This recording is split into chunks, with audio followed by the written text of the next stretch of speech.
Losing a child is one of the most devastating experiences a parent can endure, and this nightmare was Mary's reality. The mother of 3 lost her eldest son when he was only a toddler, and despite searching for her son for decades, the mother got no closer to finding answers. That is until one day, she got a call from a stranger.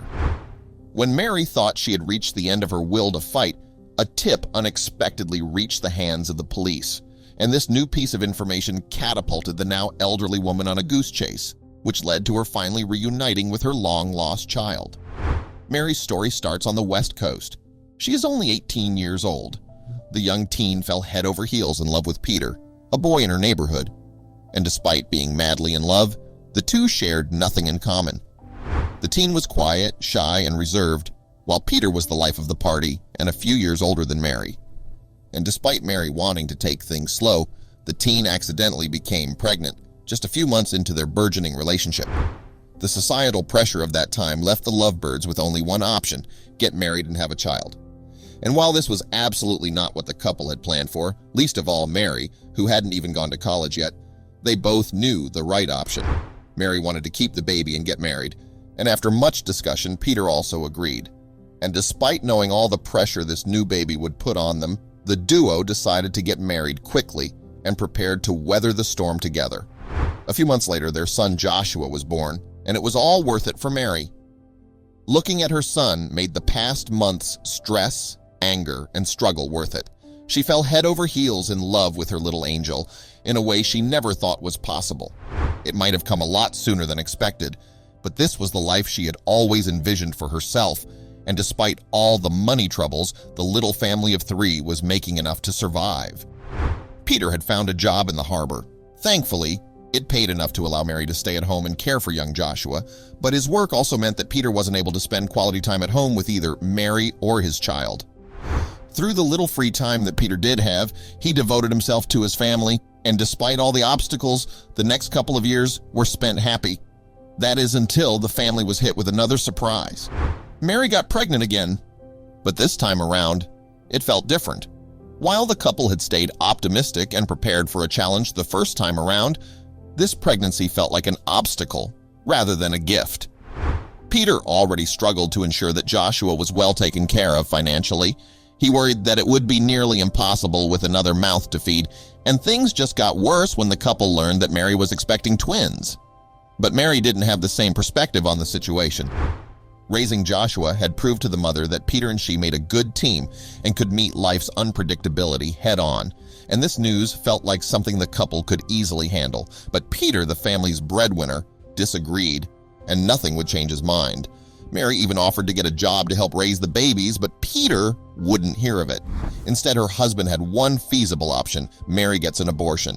Peter was happy with only one child and couldn't see himself taking care of 3 kids, and he was so confident of this decision that he ended up giving Mary an ultimatum. It was him or the twins. If Mary decided to keep the children, he would leave her. And no matter what Mary said or did, there was no convincing Peter to change his mind. After months of fighting and her due date approaching fast, Mary gave Peter her answer without hesitation. She refused to give up the twins. On top of that, she told Peter that if he left, she would ensure that the father would never see his kids again, even Joshua, the son he adored. And despite all that, Peter had made up his mind. May's loaded threats weren't enough, and the father thought it was better to be alone than be a father of twins, and left the same day. And with no job, expecting twins and a young son, Mary had no choice but to move into her parents' home. Thankfully, her parents highly supported Mary's decision and reassured her that she had made the right decision. They also helped Mary find a job she would start after the twins were born. And just a few months after Peter left Mary, she gave birth to the twins, who were both in good health. And thanks to the mother's pre-planning and help from her parents, she could find a new routine with 3 kids and work. In the end, her parents and her kids became a new and happier family. And by the time the twins turned a year old, Mary had tried her best to forget all about Peter. She was saving money and getting ready to move into her own space. In her eyes, this was the beginning of a new and happier family without Peter. She was looking forward to the future. But just when things started to look up, another tragedy shook Mary and her family to the core.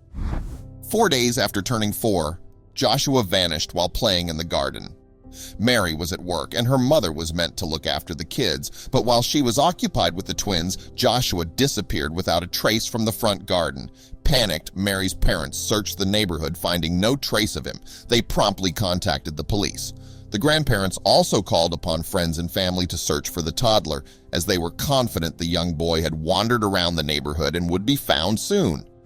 Of course, when Mary heard the news on call, she abandoned her work and hurried home, consumed by anxiety. The mother was panicked and felt like she was going to go mad. Every parent's worst nightmare had just become their reality. Mary didn't even have time to be angry at her parents for losing Joshua.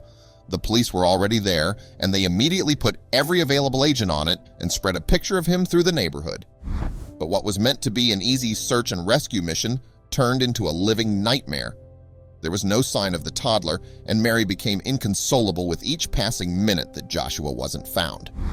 Mary called everyone she knew, and all her attention went to the search for Joshua. This, however, brought other problems along. She was spending so much effort looking for Joshua that she couldn't work.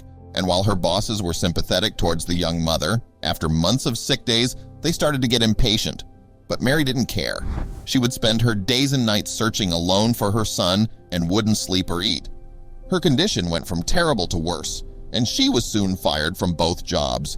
But Mary still had tunnel vision. She needed to find her son. She only broke out of her trance when her mother became sick. Joshua's disappearance also immensely impacted Mary's parents, who became so physically sick that they couldn't care for the twins. It was only after seeing her parents suffer did Mary finally decide to find some balance in her life.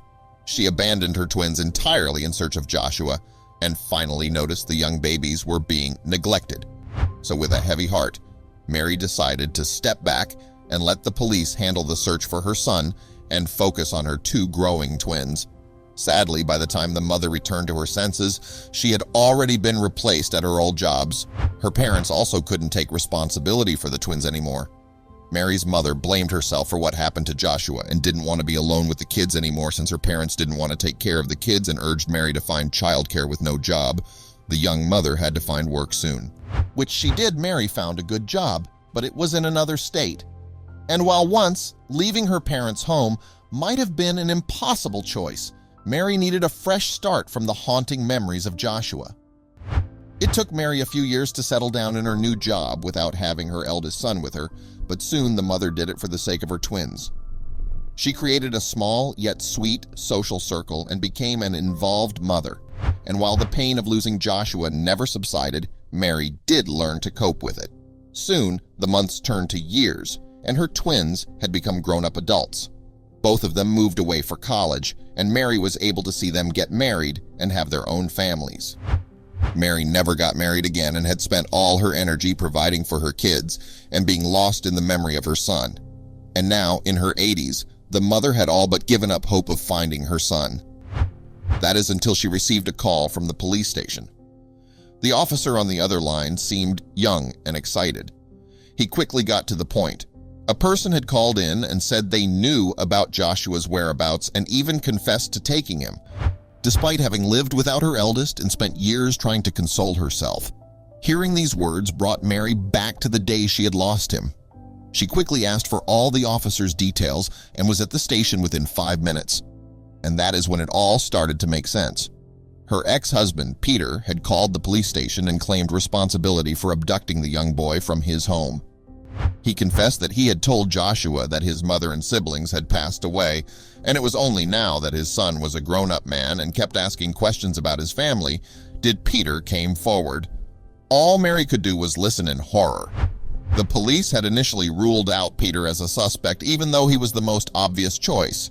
But it turns out they were wrong. Mary, though, at that point didn't care about why Peter did what he did.